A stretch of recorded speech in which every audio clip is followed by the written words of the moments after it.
Injuries and uncertainty mean Jadon Sancho has been playing up front for Manchester United, but it may not be the answer they need. Whatever happened to drive a wedge between Jadon Sancho and Erik ten Hag over the last 2 years, they seem to have found a way to make nice, at least for now. Sancho may have been exiled from the first team last season and may have wound up on loan at Borussia Dortmund, but it's now been widely reported that the former England international could easily end up as Manchester United's starting striker for the new season.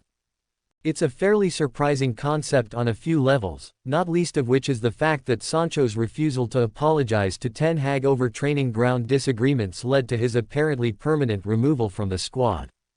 An optimistic view of the situation is that the two have mended fences in private.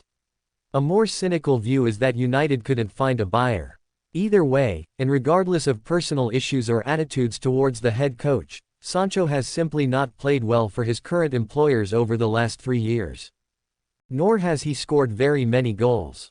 He managed to bother the scoresheet 9 times in 68 Premier League matches in a red shirt, and while he did play 30 minutes as a centre-forward against Nottingham Forest last August, it's not as though he's spent much of his career operating as a number 9. The vacancy has opened up because of an injury which will sideline Rasmus Højlund for an estimated 6 weeks, and because ten Hag doesn't seem to believe that new signing Joshua Zirkzee, himself more of a supporting forward anyway, is ready to start just yet. Sancho, then, is being considered alongside Marcus Rashford and Bruno Fernandes to start up top. Rashford may seem like the more obvious candidate, but if the long-term plan remains to play him as a left winger, the position where he has played most of his best football, then there is a certain logic in allowing him to play wide and stretch play rather than making him the man needing to get on the end of the final pass. And in any case, it remains to be seen whether he can rediscover the form and confidence he lost last season in front of goal. Fernandes, meanwhile, is a more established Premier League goalscorer, by quite a long chalk, come to that, but was absolutely essential to United's attack as a number 10 last season. If he doesn't play in that role, it's reasonable to wonder whether United would create enough chances for anyone playing at number 9. In other words, one can imagine the leaps of imagination required to arrive at the idea of Sancho the striker, even if he hasn't demonstrated too much in the way of lethal form in and around the 6-yard box recently. It's not like he was firing them in away on loan last season, either. He scored 3 goals in 21 games. But he has been a pretty free-scoring player in the past. During his first spell at Dortmund, he hit double figures in 3 consecutive seasons, 49 goals in 111 games over a 3-year spell, the form which persuaded United to splash a reported £73 million on him in the first place. And while he may have scored most of those goals as a winger, it was a high-pressing, advanced role which saw him making a lot of runs into the area, and indeed of the 38 league goals he scored for Dortmund, all but one was in the box, and they were scored off an XG of 23.6. He does have a track record as a fine close-range finisher. It's just a matter of whether he can remember how to do it a few years on from his best form. The worry, of course, is that he can't. Sancho started up front in United's 2 most recent preseason friendlies, a narrow 3-2 win over Real Betis and a frankly concerning 3-0 defeat to Liverpool, and didn't get himself on the scoresheet or look remarkably threatening in either game. Manchester United are back in for Frenkie de Jong. This time, it's one hell of an offer.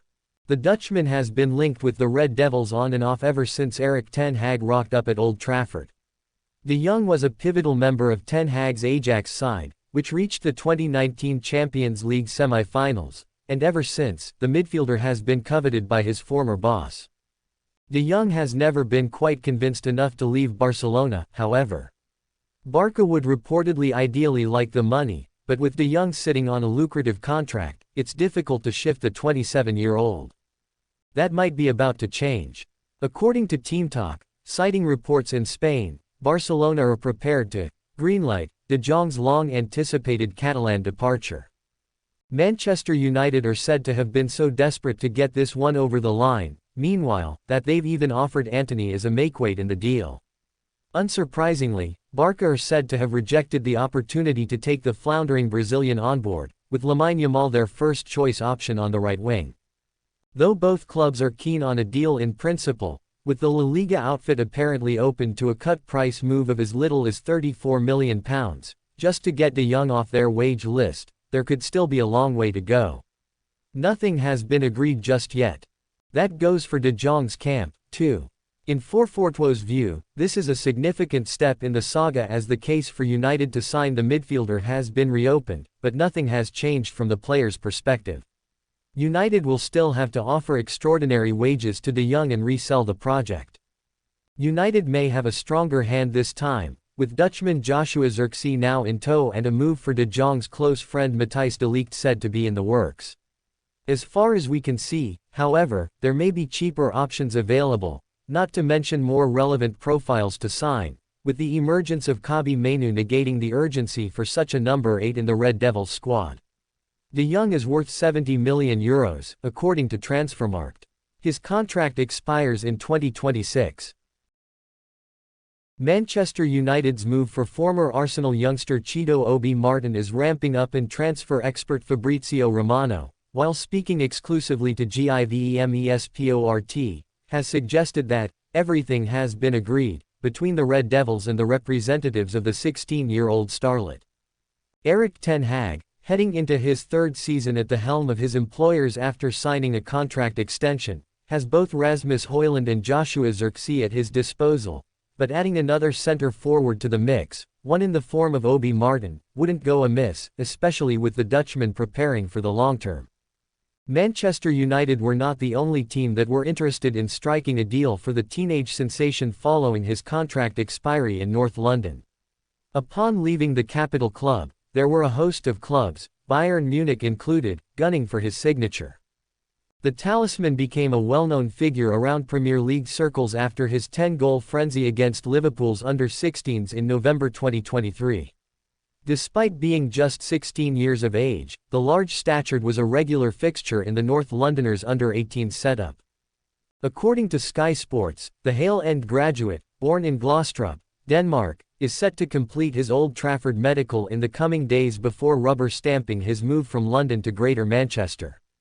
A 10-goal, 14-cap Denmark under-17s international, Obi Martin, per Sky Sports' Dharmesh Sheth, saw Manchester United as a club with a clear pathway to senior proceedings, whereas he viewed Arsenal as a club who couldn't offer the same opportunity.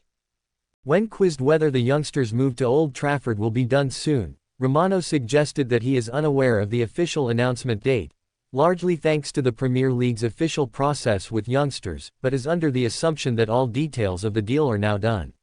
Speaking exclusively to GIVEMESPORT on Monday afternoon, Romano said, "Yeah, I think it's going to be soon, but I don't know when they will announce. With the youngsters, it always takes some time with the Premier League process and all that kind of stuff. So when it's going to be official, I don't know, but everything is going to be signed very soon because everything is agreed."